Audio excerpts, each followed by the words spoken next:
Hi guys, welcome to the next installment of the Anatomy of Style.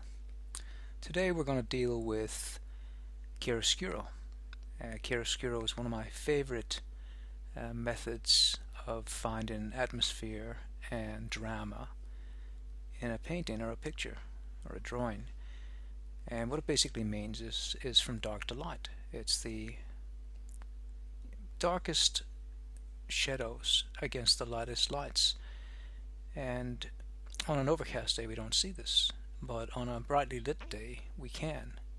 Or even better, when the sun's at about 1 o'clock and then we start to see a diagonal light coming from one angle. So we need a sunny day for that. We can create that in the studio as well, which I do. I basically buy big softbox lights and daylight bulbs, and it replicates that on changing light, so I get the best of both worlds. I don't have to worry about clouds, for instance. And so it's a very dramatic light. It carves the figure out almost like a statue. And the greatest proponent of that was Caravaggio, very famous for his dramatic light. So we're going to do that. We're going to explore that. We're working with pencil and charcoal, so we're at a slight disadvantage because we don't have the glazes of oils and all that beautiful stuff that really gives incredible depth to a painting. We've got a very dry media, and we also don't have color, so we've got quite a task, but we can still do it. Okay, so let's get started on it. Alright guys, so here I am with my willow charcoal stick. You can see as usual it's sharpened like a screwdriver.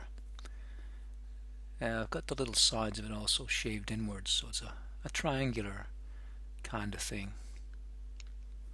Now, with a very difficult pose like this, it may seem like a simple pose on first look, but when limbs start to come down and the back gets hunched like that, we're seeing something unusual. We don't usually see people in this kind of dynamic muscular interaction with forms bunching up the way they do here. So it's an unusual set of muscle interaction, really. And not only that, we've got to deal with the chiaroscuro, which is what the whole movie's about. So a lot of tricky stuff to get sorted. So I'm laying in the basic big stuff as I usually do, big to small, and you can see that I'm starting with this tubular idea, and I've put the head in a little earlier than usual. I like to orbit that around a bigger object, which I have done, but usually that's the last thing I consider. I know a lot of artists make that the first thing they consider, and that makes sense because the head is a device that we can use to measure against the rest of the body. The head's high as a pretty standard measurement, even though people are 7.5 heads usually, or less. But I like to get the big stuff in and then bring the head into the play after that. It's just my method. So remember, all methods are simply that. They're methods, and I encourage you to find your own methods. You know, a lot of the methods I use are a mishmash of other artists that I admired and were great teachers, and I've adapted those methods, and I've expanded on them, and I've created new methods, which is what we should all do. Keep our minds constantly busy. So what I'm thinking about here is the dynamic flow. You know, if we look at that tubular torso, it flows right down through to that long leg. The only thing in this photo, magnificent as it is, that is not quite working for me is that leg up at the back. When I had Alana pose for these pictures, she was moving from one pose to another on a very fast shutter with the camera, and the only reason we've got clarity at all is because it's such a magnificent camera. The EOS, I bought the latest version, which gives the biggest clarity of all cameras so far, and it means I can use a quick shutter and still not have a grainy image, so which is amazing. So one of my prized possessions is that camera, and that's why that legs up like that. It was in flux, but the shot I got was so magnificent I just took it. Alright, so here we go with the big stuff here. So big to small. Now I love this curvature of the spine, even though it's unusual. And what throws the action off a little bit is the scapula, but I still love it. I love how that scapula, which is basically your wing bones, if you're new to the anatomy, the wing bones of your back. But there's a lot of stuff going on there. You know, you can see, and I consider the scapula one of the most difficult regions to work with because there's so many muscles attached to it. You know, the arm is a continuation of the scapula in my mind, because all the muscles of the arm attach to the scapula, most of them. And the latissimus is also up there, and the serratus muscles, which are coming off underneath the scapula, are all there. So that scapula is a busy machine. And you can see the serratus just after the latissimus, which is that big line that's diagonally coming out from under the arm down toward the back. It actually runs all the way down to the hip bone, but the bulk of it's there. And just under that you can see two little serrated digits, and they're the serratus. There's 9 of them all together.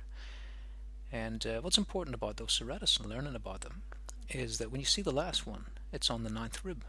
So we know that there's only one rib left after that, the 10th. So we can plot out the using the serratus rib cage. We're not seeing so much of the 10th rib here, but it's good to know that.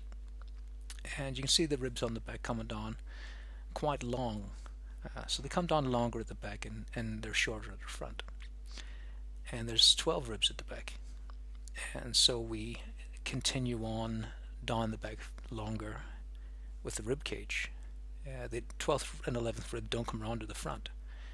They are visible on a very thin person from the front, but as a dot.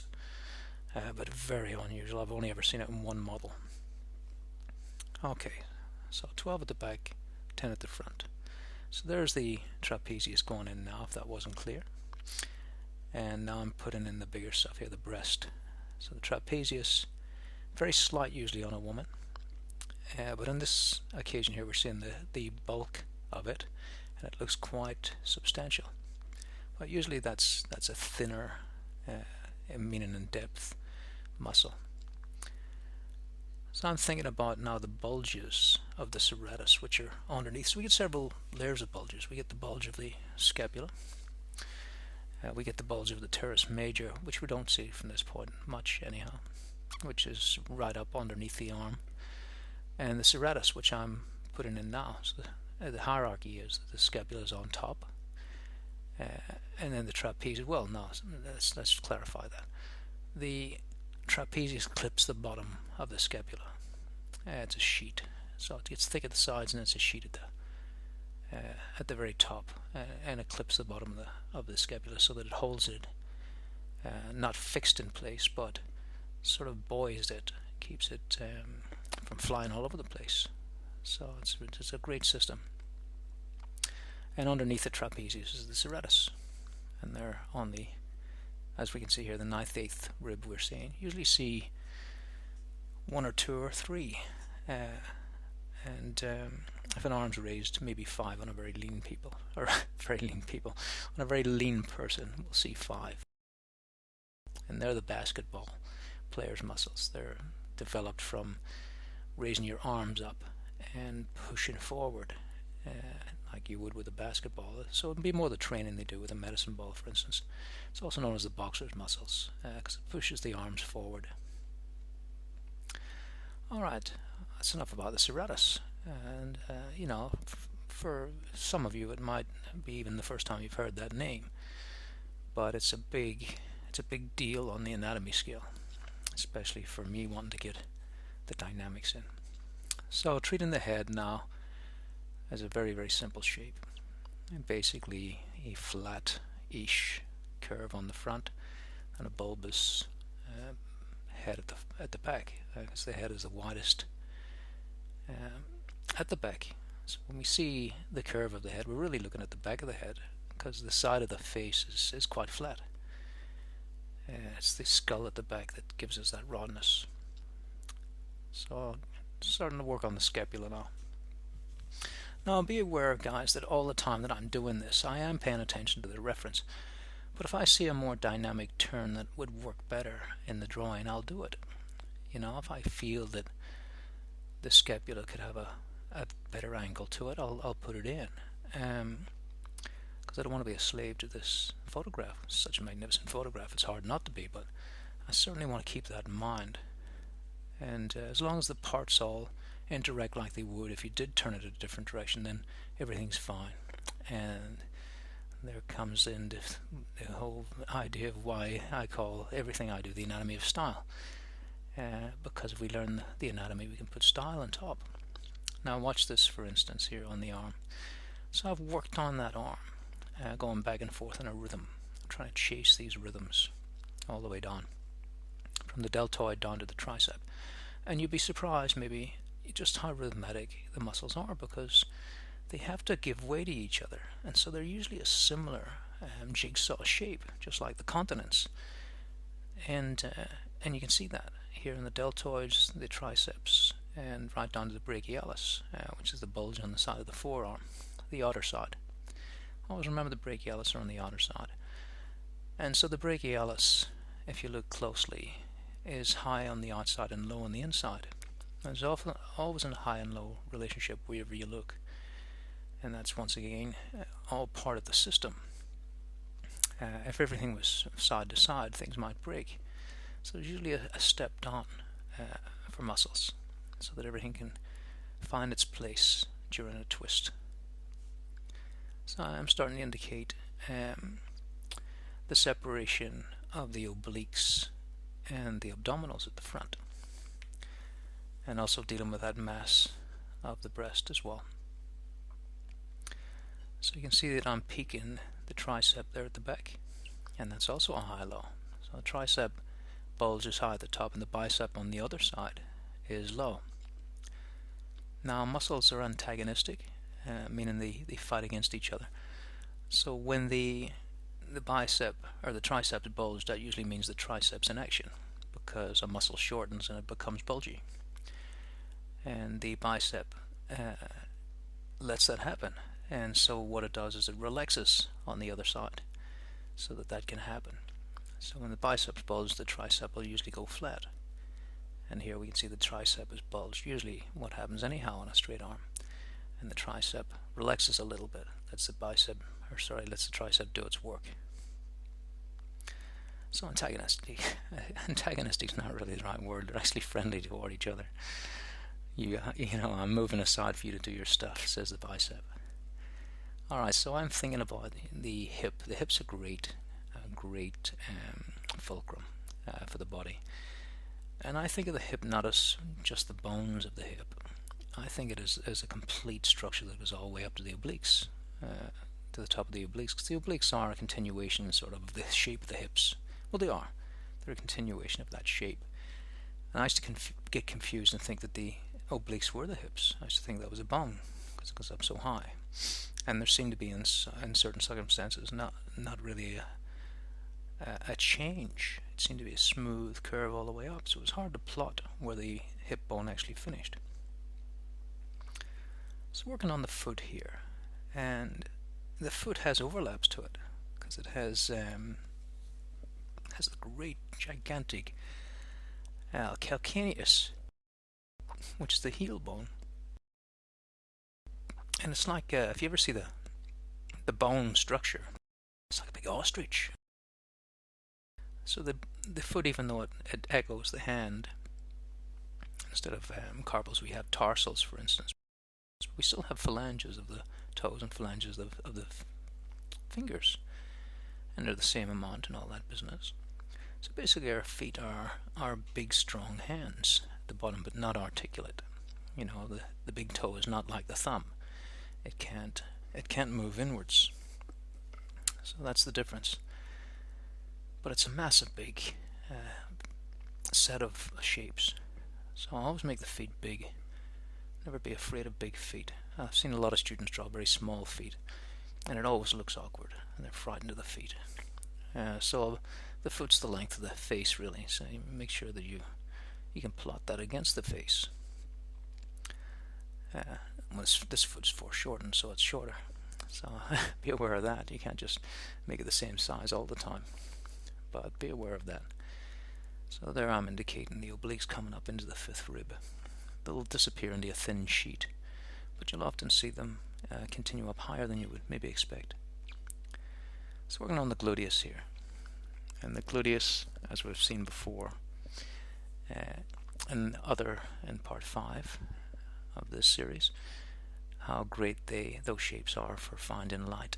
And so the major light source is going to be there. You can already see it on the hips, how bright that light is. And that's the chiaroscuro idea, that from one light source it carves out the body almost like a statue. And just like the old paintings of Caravaggio, I have placed a lana against a black background here, and that really makes the figure come forward. So that's one of our, I wouldn't call it a problem, but it's one of the tasks that we have to address, because we're not going to have that very black. We could have, but it's going to look a bit heavy on a pencil drawing. And so we're not going to have the same dynamics that Caravaggio would have had with his dark darks and his glazed oils to give you extra depth. We got a very dry surface here. You can see that I've plotted in the eyes of the head there, and the ears as very simple shapes. So remember that. I'm keeping everything simple, structural, all the way through until it gets to the details.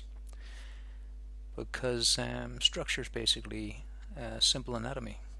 It's a simplified version. If we were to just go in there and draw the anatomy with every little curve and turn as we go, things would just get out of hand, and we'd lose the plot, really. We'd start to get too confused. Like, for instance, I'm putting in the elbow here. The olecranon is the really peak of it. And thinking about the muscles that run down from the forearm. The forearm is very, very tricky. And so I'm thinking about the flat part being the pollicis muscles that work the thumb. And at the back there we've got the carpi extensor muscle. And in the front we've got the carpi flexor muscle. That's what separates the ulna, those two muscles. The flexors on the top, and the extensors are on the top and the flexors are at the back. And also note the crease there that I put in to indicate the carpals of the hand. And the carpals are your wrist. Okay, so thinking about maybe a little bit of style early there, a little early, but I can see that I'm going to use omission there for that shadow. And I want that shadow to be bigger than it is in the photograph.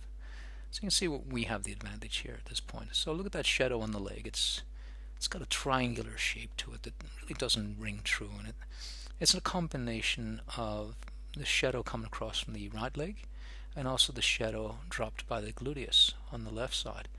And it's created a little peak there that just doesn't work for me at all. So I'm going to make that one rounded shadow. It's these little micro changes that we make as artists that make all the difference to your drawing in the end. So in my drawing, no one's ever going to go, that's a strange little triangle right there, so I'm not going to put it in. So thinking about the compression of that left gluteus, remember that's straighter, and because it's got the bicep muscles of the leg pressing up against it.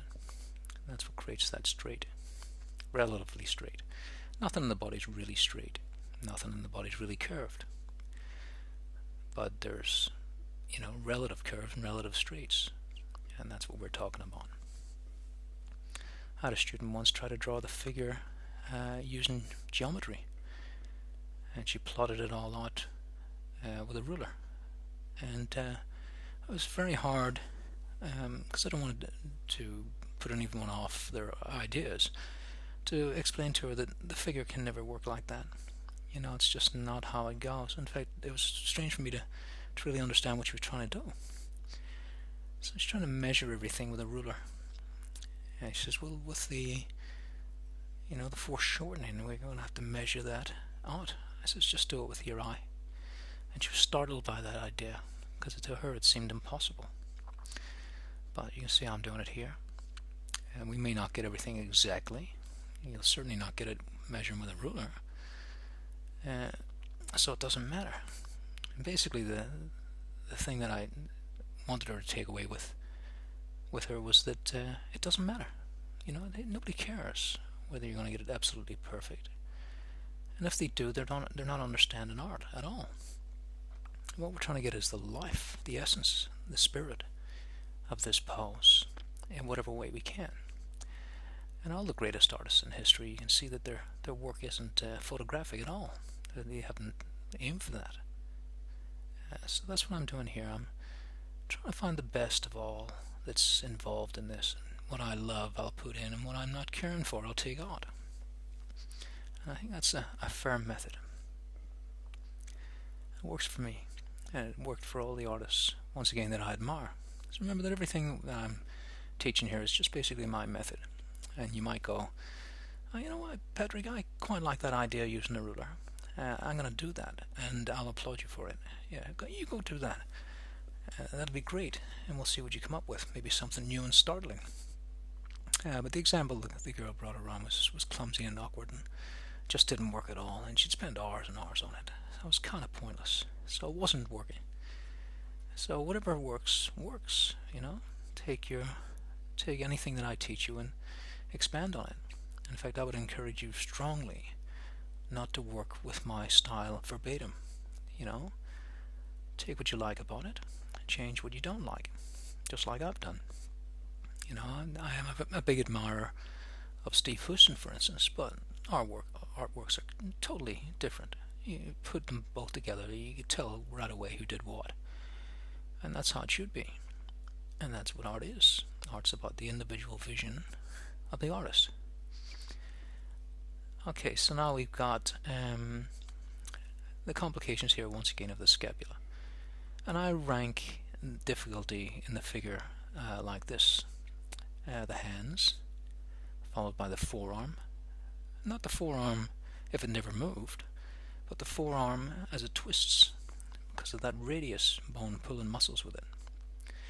And then after that the scapula, because it has movement to it. It's not a solid fixed form. It's a large bone that articulates above other bones. It's not attached to bones at all. Well, no bones are really attached to other bones apart from cartilage, but it's a floating bone, just like the patella of the knee. It's above the bones, and muscles come off it in every direction and attach to the rib cage and the arms, and that way it can move in different directions. One scapula can go up while the other scapula is down. The hips can only swivel and twist and tilt. That's all they can do, because each side is fused to the other side. But the scapulas work independently. So the scapula, as you can see here, is hunched right up. It can pop out of the back. So it's a constantly changing thing.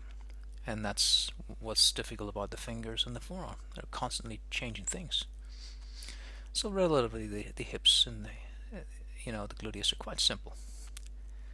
But from a foreshortened view, they're not. So nothing's really simple. The face probably, for me, is probably the most simple thing, because it's nothing moves in the face except for the jaw.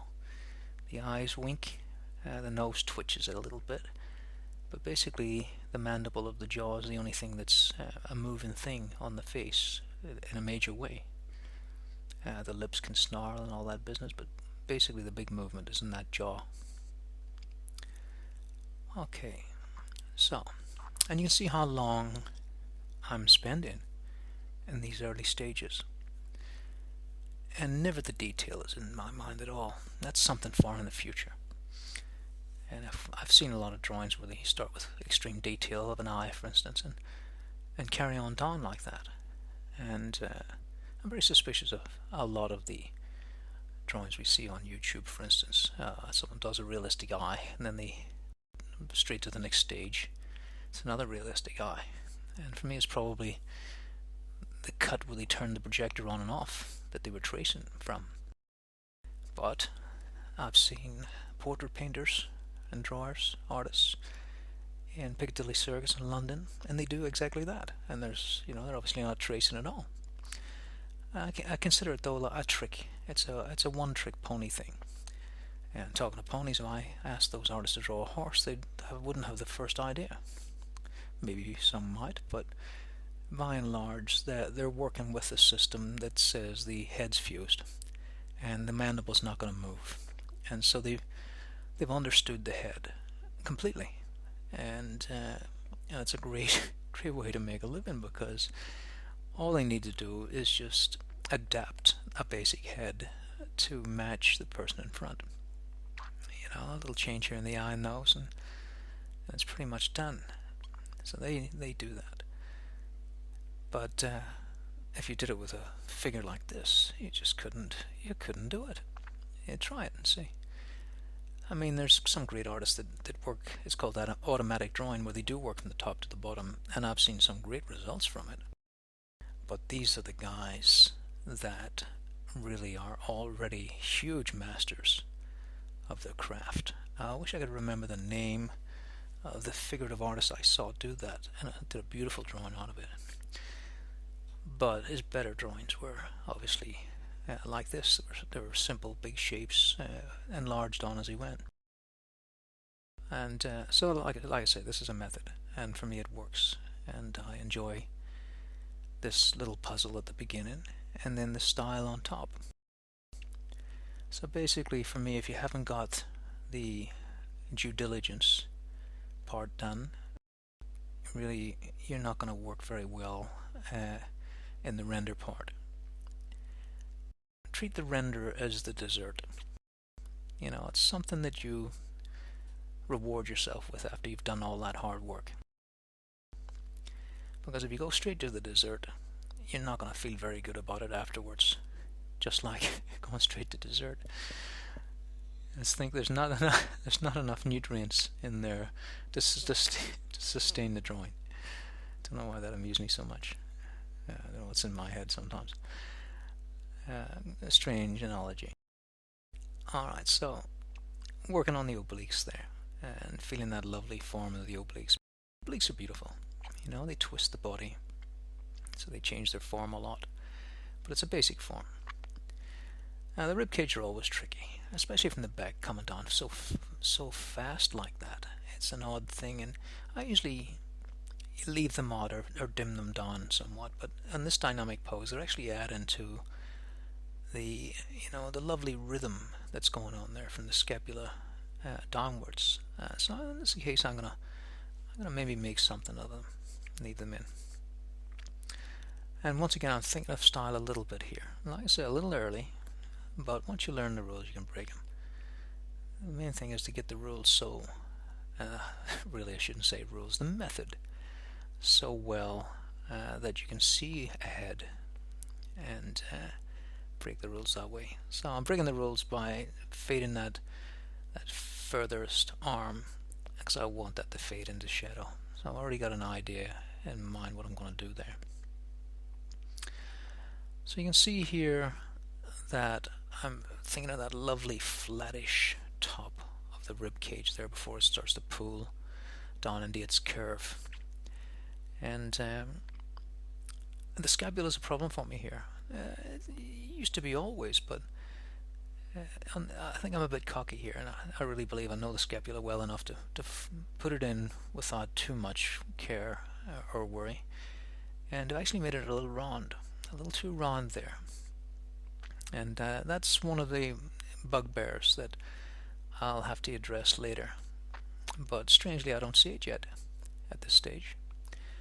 And well, it's not strange. It's what we commonly do as artists. We get close to the art, and we start to miss the big things and start thinking of the small things, and that's the problem with detail. So I think we should step back step back from the art as much as possible. And you can see there's pauses here where I step back. And when you step back, sometimes take a little break and step back for quite a time and really glance back and forth at the model and at your artwork. And it has a kind of sinister look to it because you're, darting your eyes back and forth. But what happens is it's almost like a moving image. And I have my class all step back and do the same thing. We're just flicking our eyes back and forth between the model and our drawing. And that flickering back and forth actually creates in your drawing a flickering idea where you can see all your errors. You can see one thing's too round or one thing's too short.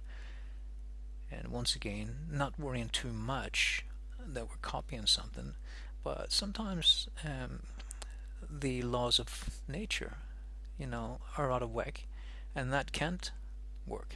A nose is always higher than the lips, unless you're Picasso. That's a broad idea, but that's the idea of it. So we're checking the laws of nature when we do that. It must look very strange for someone that walks into the class and sees us all standing there silent, flickering our eyes back and forth. But it's a great way to see your errors. So I'd say get used to that. And it works great for me. When I'm trying to get, sometimes, I'd like to do a kind of realistically proportioned figure, like I'm doing here. And like I say from the start, this photograph was so tremendous, I almost didn't use it. It was too good. It was so good that I felt, silly. But I felt that maybe I couldn't compete with it in a drawing. Sort of rather a scrappy old photo that you would look at and then look at my drawing and go, oh, that's a big improvement. So let's be brave. Fortune favors the brave, so they say. And I feel now that, and talking about separate lives, the photo has a separate life from the art. If I was to do a photo exhibition, I'd just have the photos, and people would come along and they'd go, oh, lovely photos, or I don't care much for that photo. But there'd be photos on their own. And then if I had a drawing exhibition, there would just be the drawings. So we wouldn't be going, where's the photo that this was derived from, or where's the drawing you derived from this photo? And nobody cares. We didn't see the models that Caravaggio worked from. It would be interesting to see them, but we don't really think about it. We just look at the art and go, wow. And that's what counts. So basically the art lives a separate life from the photo. And if we learn to tune out from the photo, if you stop looking at the photo right now and just look at the drawing and just stare at that drawing, you go, hey, that's pretty good, or it's not my style, or whatever it is. But you'll have a conversation that says, there's a drawing here that's interesting in some respect. And the minute you look back at the photo, you might fall into that trap of going, oh, right, there's the photo, he's got this wrong and this right. And basically that's a layman's idea, that if you're drawing a photograph, then you have to get it perfect. And that's not the canon in art at all. So, where I grew up, very working class, if you got it really photorealistic, I think most people would go, bravo. And if you didn't, maybe go, oh, it's not as good as the photo. But, as artists we have to let go of that. And for a long time I couldn't let go of that. I wanted to impress my dad, with photorealism, because I knew he would really appreciate it. But at the end of the day, you've got to just drop your ego and do what you believe is right, and then you'll get all the praise from your fellow artists, and your dad will probably enjoy the drawings after a while as well. So I'm gonna, because you can expose people to art and they start to get it, they start to understand it. My wife's not an artist, but she's grown to really appreciate art, and she can see now, after years of looking at my works, what's right and what's wrong in him, and she can even talk artistic terms. That sounds a bit little in there. She's a very, very clever woman. She's a teacher. But art, like I've said before, or maybe I haven't, but it's worth repeating, is there's art and there's everything else. Nothing else equates to art, in my mind. I had a model once try to equate art to sport, and I just couldn't see anything further from art than sport. And she's talking about competition, and I'm going, what competition? And she was going, well, between other artists. I says, well, that doesn't happen. That's not, well, it shouldn't happen.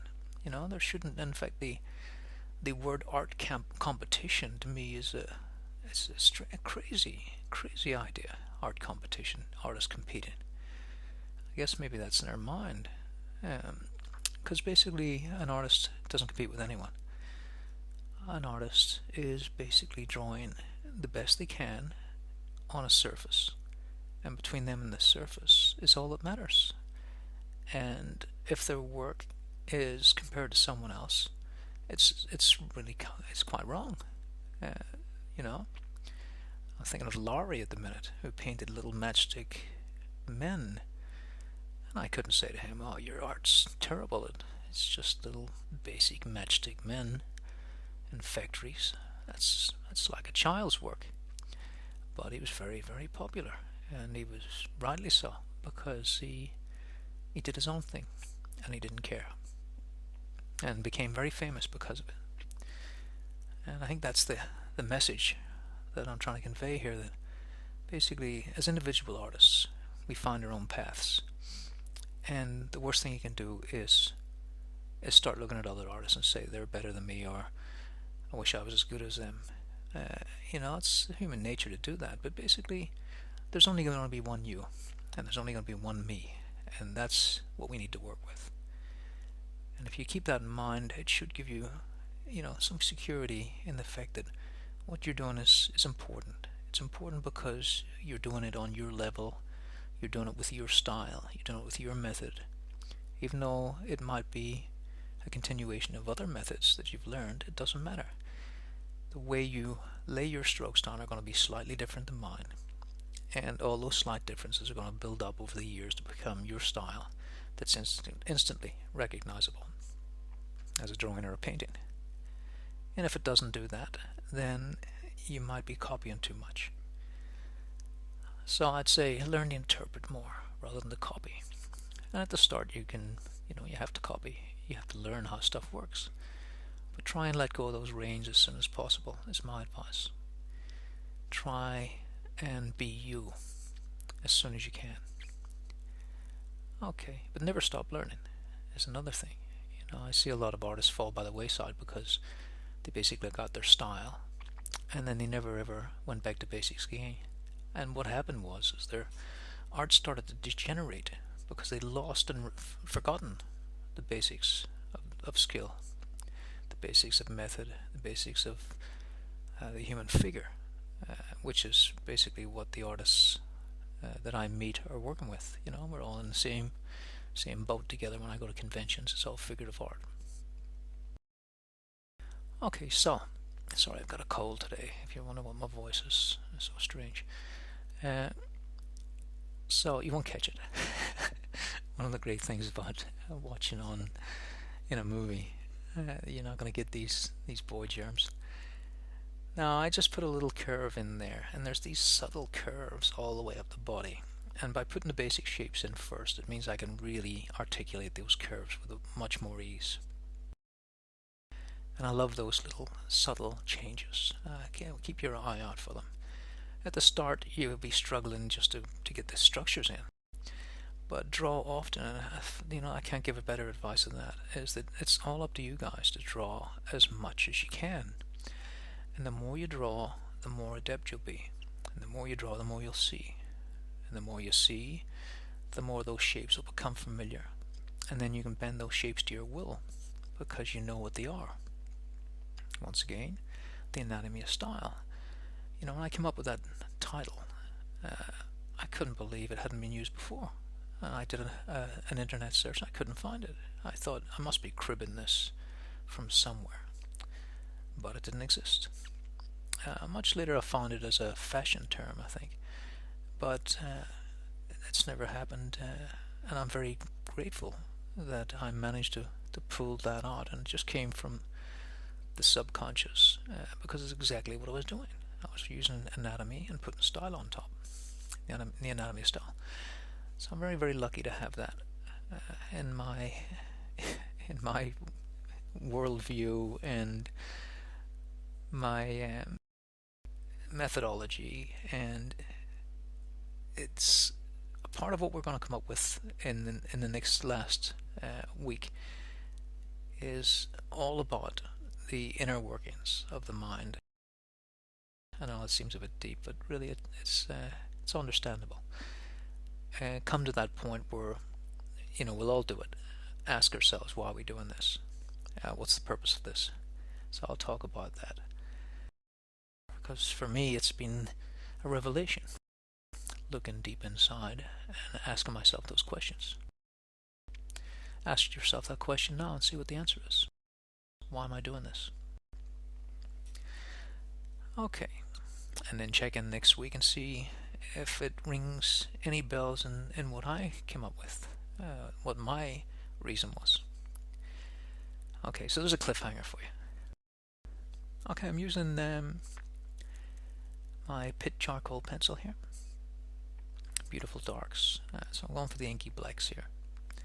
And note when I get into the hair that I give it quite a bit of rhythm. So hair does anything it pleases. So you can really go wild with hair. Where hair's a great thing to get gestural with. If you've been working, with stiff gesture all the way. Sorry, stiff structure. Gesture is the opposite. That's this cold. That's what I'm blaming it on. So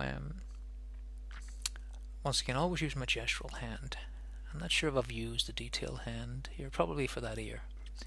This is a good time to look at the ear as a mnemonic. Remember, mnemonics are obscure, surreal ways of remembering something that's hard to remember. But if you look at that ear, it's like a little cowboy hat on its side, with the concha being the back part that attaches to the skull. It's also what we hear, where all the reverberation comes from. So look at it there, little cowboy's hat. And that was one of my favorite mnemonics, and I didn't invent it. But I'm not sure who did. But it was always, when I first saw it, and went, that's comical, that little cowboy hat stuck to the side of a head there.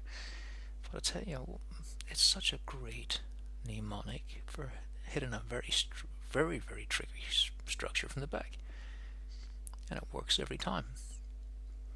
And you can see Steve Houston, who I do remember, using the mnemonic of a little whistle notch for the eyes going into the head. And maybe it may not resonate so much now, because it's been a long time since we've seen those whistle notches in popular culture. So if you look at Mickey Mouse's Steamboat Willie, when he pulls the cord for the horn of his boat, it's a whistle, and and the notch is where the sound comes out. So I understood what Steve was talking about there, so that works for me. So those little mnemonics throughout are terrific. Cowboy hatch and a whistle notch. It's hard to unsee it once you see it, but obviously that you elaborate on that like I've done there. Put a little bit of eye makeup on to just change that a touch, a little up the ways makeup. And I like the eyes to be cat-like on a woman, just for a stylistic idea. So it's one of the things I usually do. I'll turn the eyes up a little at the sides. So using my finger and paper stump to get into the minutiae now, the soft blends of things. And I still haven't addressed that round scapula yet, which I'll have to get to. So when I'm doing my blending, I'm on high alert because I don't want to over soften everything. Using the kneadable razor, and that stops it. Kneadable razors, even though it's a softer razor, it still looks like a hard line next to blends. So I'm finding all the little moments of light, and now we're really thinking hard on the chiaroscuro idea of one-point light. And usually you'll find the highest lights right next to a shadow. As the form turns, the shadow drops onto the form, and because it's a raised surface where or if it is a raised surface where the shadow drops, then it's going to have that highest light next to it, usually, like you can see on the breast there. And some shadows are, like the drop shadow, starts as a hard mark, a hard line, and then becomes a softer line. As you can see, the arm dropping that shadow down from the scapula across the breast starts to get a little softer. I tend to keep those drop shadows pretty hard because it adds to the chiaroscuro effect, that it's a bright light. You see I'm using lost and found lines here. And you'll also note that throughout this whole drawing, I haven't used the eraser to make corrections. So if you pay the piper at the start, step back often, and work light to begin with, and get dark gradually, then you really don't need the eraser. You know, the pentimento idea of searching lines, you know, they start to fade anyway, visually. So you can see if there's any left there at all. And I'm not saying that you don't need the eraser, but you won't need it unless it's a major change. And one of the I'm not saying I'm the greatest artist that ever lived, that I don't need an eraser, but you can see I've raised down into that scapula and finally addressed that rondishness. So a straight on a curve as quite an idea to get your head around. But basically, when I find the biggest curve, I'll put a straightish line on it, and it really gives it a lot of authority. So using a little mono eraser here, and the mono eraser is just like a pencil, and a razor on top, and some are little points and some are square edges, and they're really good. Make sure you don't rub too hard, because this is newsprint and it'll rip up. And people have asked me, why would you do a nice drawing on newsprint? Because it's gonna fall apart eventually. Well, it can be preserved for 100, 200 years behind archival glass and just with care and stuff, so I don't really care much about it. But also, if you only do finished drawings every single time, then your art will suffer because you've dropped the mileage. And the mileage I'm talking about is drawing often. So I can do loads of drawings on butcher's paper. But if every drawing I do is going to be a finished drawing, then I'll do much fewer of them. And that means my mileage has dropped severely. Whereas if I do 6 figures a day instead of 1, I've learned so much more. I've seen new things. I've seen new angles. I've learned something. I always learn something. Never stop learning. With every drawing, there's always something that you'll do that makes a change. Now, sorry, I'm going off the surface or the screen here. Just bear with me; that'll come back. But using a hard charcoal, compressed charcoal here, I want to put that step that Alana's resting on there, because I really like the dynamics of it. The dynamics of that very hard straight against this beautiful, constantly undulating and changing figure is it's a contrast. Contrast is, you can find in many ways. The contrast between dark and light, and the contrast between forms. A textured form next to a soft form is going to make the texture more textural and the form more soft and smooth, just visually, even though you haven't changed the form at all. I love using these compressed charcoals, turning them on their edge and twisting my hand as I go, and you can really see the benefit of the gestural hand here. You know, you couldn't do this with a pencil grip or a writing grip at all. You would end up with just a point all the way through. So you want to really understand the benefits of the gestural hand. Try both there. Take your compressed charcoal and try and do it with a writing style grip, and you'll see what I mean. And also with these compressed charcoals, they're very, very dark, so I'm going very light here. You don't have to go, just touch the paper and lean a little heavy for the darks, but don't go in there hard. So at this stage I've gone in with a bit of tissue and blenders and all that business. I'm trying to really find the chiaroscuro here. Now I could have called this drawing finished a couple of times, but since I'm talking about chiaroscuro, I better put some dark in the background. And there's that idea again. That's a kneadable eraser, and I'm just turning it and twisting it to get these little energetic marks. Now with the kneadable eraser you might be going, hold on, is that a kneadable eraser? It's black. Well, I rarely throw the kneadable erasers out until they come to a stage where they're actually hard like stone, and then they're unusable. But basically the kneadable erasers, they almost last forever, as long as you don't drop them in dirt. That's the worst thing you can do. If you drop them in dirt, they'll pick up grit, and you just throw them in the bin then. And I've done that with a few. I've just dropped them on a concrete floor that's dusty, and then that's the end of it. But the darker ones, the ones that have been charcoal ridden for a long time, pick up less, and so you might go to yourself, I don't want to pick out too much here. I'll use that very dirty one. And if you want to pick out really crisp highlights, then you grab your brand new kneadable eraser. That'll pull out much more because it has more grip to it. So less grip on these darker ones. So this is always the struggle of an artist. How much is too much? How little is too little? I used to call art back and forth, and that's what I'm doing here, back and forth. Is it too much? Should I have even bothered? You know, like I say, if you look a few stages back, it was fine. The drawing was finished. But since this is all about learning experience, I want you to see if it goes too far. And remember also that a drawing is finished when the artist says so. So you can say that's an unfinished drawing because it doesn't have polish to it. But I say it is a finished drawing. The artist stopped. So when the artist stops, it's finished. That's all they wanted to show you. They believed that was all that was needed to be said. And that's, I love that idea.